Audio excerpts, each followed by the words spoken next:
శ్రీమాత్ర నమః. ఈరోజు మనం ఈ వీడియోలో నవంబర్ నెల వృషభ రాశి ఫలితాలని చూద్దాం. నవంబర్ నెలలో వృషభ రాశి వారు ఎలాంటి ఫలితాలను పొందబోతున్నారో వివరంగా తెలుసుకుందాం. అంతకంటే ముందు ఈ వీడియో కనుక మీకు నచ్చినట్టయితే లైక్ చేయండి, షేర్ చేయండి. అలాగే మరెన్నో ఇలాంటి ఆధ్యాత్మిక విషయాల కోసం మన ఛానల్ని సబ్స్క్రైబ్ చేసుకోండి. ఇక విషయంలోకి వెళ్తే, ఈ నెల వృషభ రాశి వారికి సంబంధించి వృషభ రాశి వారికి నవంబర్ నెల ప్రారంభంలో బలహీనంగా ఉన్నప్పటికీ ఆ తర్వాత ఫలవంతంగా ఉంటుంది. మీ బడ్జెట్కు భంగం కలిగే అవకాశం ఉన్నందున మీరు జాగ్రత్త వహించాలి. మరియు మీరు మీ బడ్జెట్ను చక్కగా నిర్వహించినట్లయితే మీరు మీ ఆర్థిక పరిస్థితిని కూడా ఆస్వాదించగలరు. మీరు ఈ నెలలో ఎక్కడికైనా ప్రయాణించవచ్చు. వృషభ రాశి వారికి ఈ నెల అనుకూలంగా ఉంటుంది. మీరు చాలా కాలంగా ఎదురు చూస్తున్న, మీరు కోరుకున్న బదిలీని ఈ నెలలో పొందవచ్చు. అది కూడా మీకు ఇష్టమైన ప్రదేశంలో మీరు కష్టపడి పనిచేయవలసి ఉంటుంది. కానీ శ్రమ ఫలిస్తుంది మరియు మీ పనికి మీరు పేరుగాంచవచ్చు.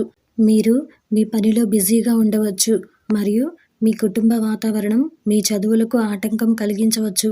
ఉన్నత విద్యను అభ్యసించే విద్యార్థులు చదువుపై ఏకాగ్రత వహించగలుగుతారు. దీని కారణంగా వారు విద్యలో మంచి ఫలితాలను పొందుతారు. మీ జాతకంలో 2వ ఇంట్లో తిరోగమన కుజుడు ఉండటం వల్ల మీ మాటల్లో కర్కశత్వం ఉంటుంది మరియు మీ మాటలు మీ సన్నిహితులను బాధించవచ్చు. అలాగే కుటుంబ వాతావరణాన్ని నాశనం చేస్తాయి. కాబట్టి మీరు జాగ్రత్తగా ఉండాలి. వివాహిత స్థానికులకు తమ జీవిత భాగస్వామి మద్దతుతో కుటుంబ వాతావరణాన్ని మార్చుకోగలుగుతారు.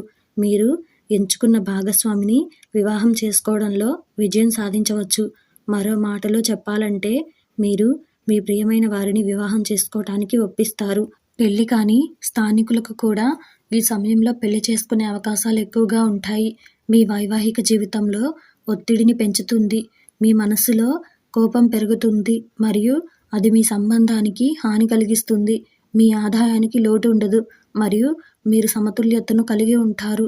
మీ ఖర్చులు బాగానే ఉంటాయి. అయినప్పటికీ అధిక వ్యయం మీ ఆదాయాన్ని బలహీనపరుస్తుంది. కాబట్టి మీరు జాగ్రత్తగా ఉండాలి. గ్రహాల స్థానాలన్నీ కొంత శారీరక అనారోగ్యాన్ని సూచిస్తున్నాయి.